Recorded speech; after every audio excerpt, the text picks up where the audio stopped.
Yo, welcome back to Eat, Sleep, Breathe Hoops with your boy Nikki P, man. What's good? Y'all saw the thumbnail. Yeah, we about to jump right into it. The top 5 worst hoopers to ever lace them up in the league, man. I don't really like clowning folks, but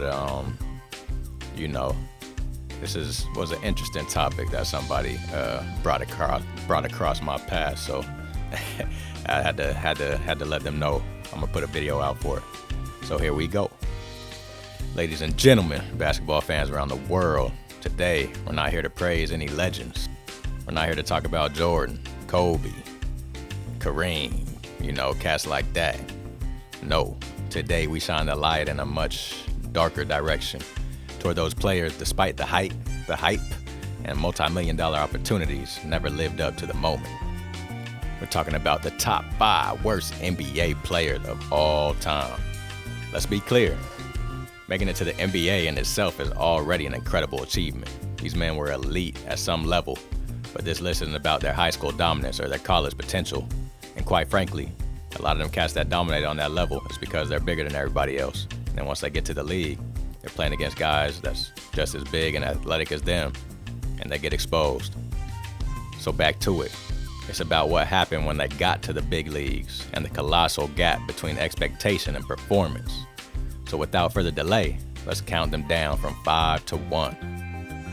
Coming in at number 5, Michael Olowokandi. Why is he on the list? He was a massive bust, no production, and showed no passion on the court. Michael Olowokandi was selected number 1 overall in the 1998 NBA draft. Actually got his autograph when I was a little kid. He was selected by the Clippers ahead of Dirk Nowitzki, Paul Pierce, Vince Carter, Antoine Jameson, and others. Let that sink in. The Clippers thought they found their franchise cornerstone, a 7-footer out of the University of the Pacific, hyped up as a late-blooming giant with unlimited upside. But Olowokandi's NBA career was a disaster from the start. He lacked footwork, couldn't score consistently, and had some of the worst hands you could ever see in a big, which seemed to be a consistent theme with some cats on his list. His basketball IQ was low. He had no motor, no physical edge, no impact. He missed layups, fumbled passes, and checked out mentally. Over 9 seasons, surprised he lasted 9 seasons. He averaged 8.3 points and 6.8 rebounds, but numbers don't even capture how underwhelming he was as a number 1 overall pick. He looked disinterested. Teammates questioned his effort. Shaq once said the only thing he ever did in the NBA was pose for pictures. Olowokandi is a classic case of a guy with tools who just never cared enough. And in the NBA, that'll eat you alive. Number 4, Darko Milicic. Why is he on the list? Because he was a draft bust with zero development, a bad attitude, and no growth. He was drafted number 2 overall in 2003 by the Detroit Pistons. Darko is the human cautionary tale of why you don't pick mystery potential over proven greatness. He was selected ahead of D. Wade, Chris Bosh, and Melo. Stupid. And those GMs getting paid millions of dollars to make decisions like that. Maybe I'll do a video on GMs and their bad decisions and why they're just breaking in millions without real knowledge and don't really know the game like that. Imagine the Pistons with Melo on that 2004 NBA championship team. But no, they took Darko. Darko was tall, mobile, and skilled on paper, but he never adjusted to the NBA speed, never committed to the grind, and had a poor attitude about riding the bench. His coaches never trusted him in big moments. When he got minutes, he did absolutely nothing with them. His career stats are 6 points and 4 boards a game, 4.2 to be exact, over 10 NBA seasons. He bounced from team to team, never finding a real home. He later admitted he didn't even love the game. He preferred kickboxing, which he actually pursued after his NBA career. Darko wasn't the worst talent-wise, but when you're picked that high in that legendary 2003 draft, and your team could have had 3 Hall of Famers instead of you're going down in infamy. On to number 3, Ben Simmons. Why is he on the list? Incredible talent, but mentally broken. Zero offensive growth, team killer, and just scared to hoop. Now this one hurts because Ben Simmons shouldn't be on this list. physically gifted at 6'10", elite defender, fast in transition, court vision like a point guard, a number 1 overall pick in 2016 who looked like the future of the league early on. But Ben Simmons is here not just because of injuries, although those didn't help, but because his complete mental collapse and refusal to evolve and actually develop his game. We watched in disbelief during the 2000, man, I'm just laughing thinking about it, during the 2021 playoffs when Simmons passed up an open dunk in crunch time, didn't even look at the rim, a move that broke trust with his teammates and fans. And since then, he's been either physically unavailable or mentally disengaged. His free throw shooting is abysmal. He refuses to shoot outside the paint. He refuses to shoot, period, at times. His offensive confidence is non-existent. The Nets took a chance on him, and what they get? A passive shell of a player who won't shoot, won't attack, and can't be trusted in a close game, just out there taking up space. Simmons is now known more for excuses than excellence, but he was sitting out for multiple months, completely healthy, just because he was scared to go hoop. And that is the saddest part of all. For a player of his natural gifts, his name is becoming synonymous with mental fragility in all sports. That's why he lands at number 3. Number 2, we getting down to the nitty-gritty, folks. Another cat with no hands, Kwame Brown. Why is he on the list? First high school number 1 overall pick, 0 development, and mentally folded under pressure.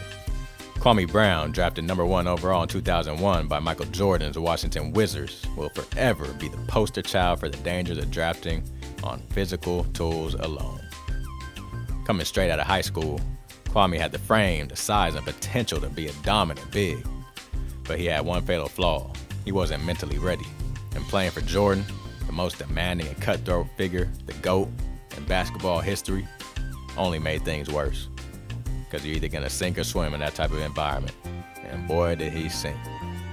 Jordan reportedly humiliated him in practice, questioned his manhood, and broke his spirit. Kwame never recovered. He developed stone hands, lacked confidence, and was terrified of big moments. At times, didn't even want to be in the game. He played 12 seasons, which is surprising, but mostly as a body to fill minutes. He averaged 6.6 points and 5.5 boards a game and was ridiculed constantly by media and fans alike. Stephen A. called him a bona fide scrub. Kobe didn't trust him either. Fans booed him. Kwame eventually responded in later years with viral rants defending himself. But the reality is, for a number 1 pick with all the opportunity in the world, he fell monumentally short. But he ain't number 1, which is who we about to get into right now. That boy Anthony Bennett. Y'all might not even remember the name, which is a strong case for taking this number 1 spot.